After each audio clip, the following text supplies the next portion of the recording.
Some news out of Dallas as Malik Hooker was on Keyshawn Johnson's podcast, All Facts, No Breaks, and said something. Everybody's got one. Jeez. I mean, podcasts are like opinions these days. Everybody's got one. And none of them, about half of them are good. I was about to say the rest. Say the rest. But this was legitimately shocking when I heard this. Like, when I heard him say this, and then he doubled down later on, we have the beginning of it, but not all of it. He doubled down on this just in case people were curious. He really meant it. Mary, play what Malik Hooker had to say. Well, I'm going to just go ahead and say this now. Micah should be – Micah, he shouldn't be yet. I wouldn't put Micah yet. I feel like we still got a lot to prove from – Micah still has a lot to prove. Like, he's done a great job his first couple years in the league. Don't get me wrong. He's a fantastic player. But I feel like Micah still has a surface that he don't even know that he can scratch as far as what he's doing. So I would say Micah. I would say Micah's last just for that reason. And I'll probably say Zach Martin would be after Micah for the simple fact of, like, Zach, he's done what he's done in the league, and he is who he is. Like, he's gonna be there. I would probably say CD first. Let me just go there. I'll probably say CD. Receivers gotta get paid for sure. So that's Malik Hooker, who last I checked plays safety for the Cowboys, talking about who's going to get paid first from Jerry Jones. Now, these are one of those questions that you understand that the host has to ask, right? But you also understand when the guest says, I'm not going to answer that, right? It's kind of an understood thing that happens all the time, especially in sports media. You got to ask the question, but very rarely do you ever get an answer. Not only did we get an answer here, he doubled down and said not only does Micah Parsons deserve to get paid last of the big contracts coming up, but then made it seem like, I don't know, it made it seem to me that maybe that locker room is not as tight as it should be. Because you know what it reminded me of?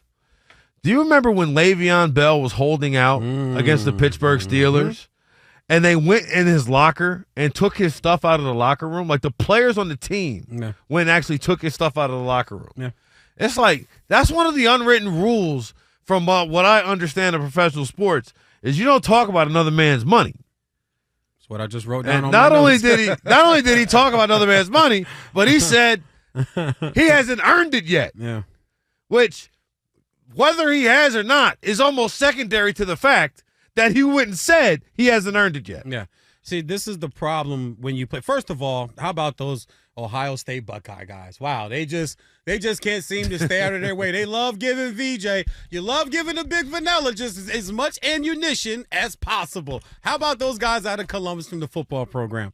This was 100% out of bounds. 100% out of bounds. The old saying, never count another man's money, never comment on another man's money.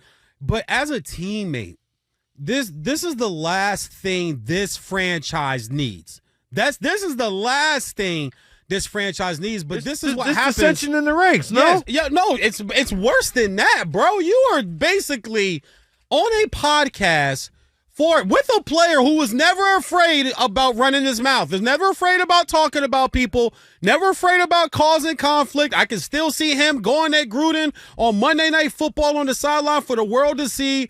Give me the damn ball book. Going head-to-head with Parcells.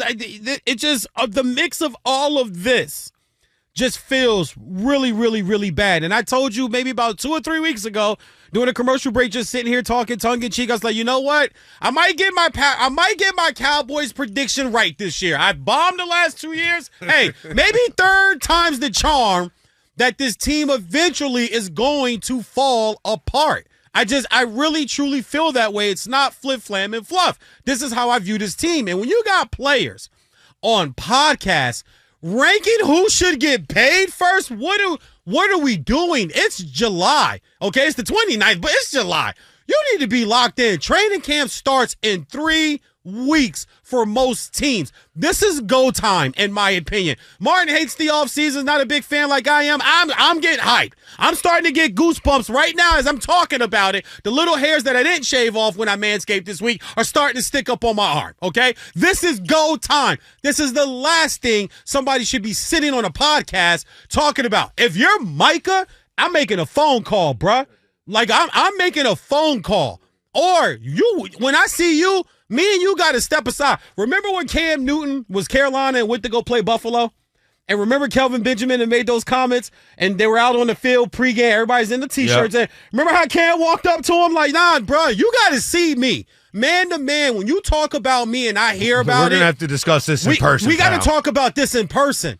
I'm not letting this slide. It ain't got to be no fight. It ain't got to be no violence. It ain't got to be no beef. But you're going to have to sit up and explain to me. Exactly. You got to explain how you got to me to this situation. Why my name is in your mouth. Why my pockets is in your mouth. Why my situation is in your mouth. And we're teammates. Like, I can see if you left the team and you signed to a new team as a free agent this offseason and you're on this podcast and now you're talking about where you left, because we know players that they are weak-minded like that. They do that all the time. This pillow talk that's going on in pro sports is disgusting to me. Everybody's sitting around want to tell everything now.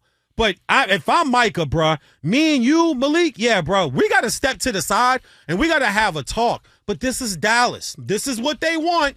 They want the show. Jerry Jones has 2 radio days, and his son's got a radio show after his goes off. Like, this is what Dallas is, and this can just be the start of just breaking this thing down, because this doesn't go away, right? Even if they talk it out, Martin, don't you still feel some kind of way as the year? Don't you feel like, yeah, bro, we cool, but you still said what you said. You know what I'm saying? It's like the old saying, yeah, I'll forgive you, but I'm not going to forget what was said. You know what I'm saying? Like, I forgave you, but I still remember that you got on the podcast and you talk my money and you started ranking who should be played. What if you, Malik Hooker, hey, do me a favor, somebody post a Malik Hooker highlight NFL package, please, of his highlight plays. Bruh, you're the last person to be talking about Micah Parsons. He's the best player on that team, if you ask me. How the hell are you not just saying, hey, man, I'm gonna let him handle his business. We love him. He's our best player. You know, our best defensive player, if you want to say that, yada, yada, yada. Next question. But and to say that Micah Parsons is a complete player, or to say he's like, I do think he's one of the best players on the Cowboys, but has had some issues with inconsistency, has not shown up sometimes in some big games. But like, that's for me to say. That's for me, radio guy, to say. Yeah, not teammate. That's not for my teammate to say. Like, that's what it was wild to me. What I tell you a few weeks ago about this contract thing with Micah. He could be the guy, because everybody's like, this is what Dallas does. They wait. I said it 3 weeks ago. He could be the guy that they tick off. He could be the guy that leaves and doesn't wait to get paid. This is the type of thing that would have me in that mode. Yeah, like right. this. Oh, y'all don't even want me here. Okay. Oh. Okay. Yep. So y'all said y'all made Hove. Okay, make another Hove. There you go. Right. There you go. Like okay, like hold on. But to hear this out of, and it's not like it wasn't a joke. No, it wasn't, and because Keyshawn later on in the sound, not we have it, but later on in the podcast, I think it was an hour long. Later on in the podcast, he gave him a chance to back off of it a little bit, and he was like, no. I'd pay CD first, then Dak, then Zach Martin, and then Micah Parsons. See, that sounds because there's 2 defenses. That sounds like. That sounds jealousy. That sounds like envy. That you can't have that. Every locker room needs camaraderie, but nobody, Martin, needs it more than football players, because it's such a physical game. And to that point, not only do football players, but also Dallas, because there's so much outside noise. Yes. The inside's got to be together. Yes, but the camaraderie of men playing football, that's why people don't care. I don't care. Football players don't care what you do off the field. We don't care what your preference is. Can you help me win football games? Because I need all 10 of my teammates on offense and defense and special teams. I need them all, because one missed block, one missed coverage, one missed block, guys, your quarterback is done. One missed coverage or one misread by the linebacker, that falls to the safety. Now he's got to make a decision on 2 guys. He makes the wrong decision, and there's a guy running free with 12 seconds left on the clock down the field, game over. Like, football is such a together. That's why I loved playing when I played, man, because those were really my brothers. That's not like hyperbole or just stuff people. No, man, it's like these my brothers, because it's our bodies we are putting out. In basketball, I could just get a ball to Durant, go get 30. I could just get a ball to LeBron and AD. Shaq and Kobe hated each other, and they won 3 championships in a row. Football players don't hate each other and win. They just don't. The Seattle Seahawks, once it squeaks, this is your account. Once the Russell stuff started with Richard Sherman and the defensive player, what started to happen, right, bro? It started to go down. They were still winning 10, 11 games, but they weren't the team that was going to back-to-back Super Bowl. You can't have this type of of separation and distinction in the ranks, man, in football. Malik Hooker, bruh, bad move. And, Martin, I don't think you can apologize. Like, there's not an apology to me, in my opinion, that covers this. I mean, I think if you apologize, then Parsons, would have to be the quote-unquote bigger man, right? He'd have to sit there and be like, all right, cool, I accept your apology. But it's on him to accept the apology, and it's on Hooker to do it. Like, I don't think – that doesn't sound like a man who's, like, about to back off of this. Nah. I was flabbergasted. When I read the quotes first, I was like, hold on. There must have been laughter behind this or something. You can read things, and it reads worse than it actually sounds, right?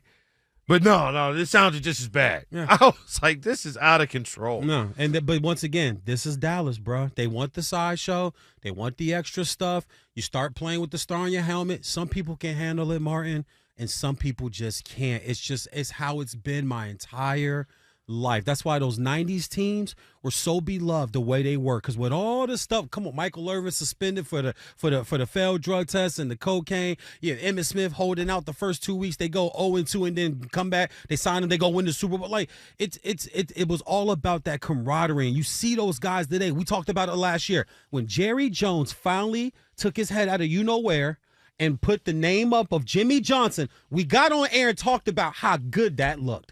With all those guys that came back, the tearfulness and everybody's like, because you knew that's how real and tight they were. The Tom Brady retirement thing, I thought it was a little cringy, but when he walked out and they started to show all his former teammates, you knew, okay, yeah, they were really legit bros. They were really legit down for each other every down, every play, every quarter, every game.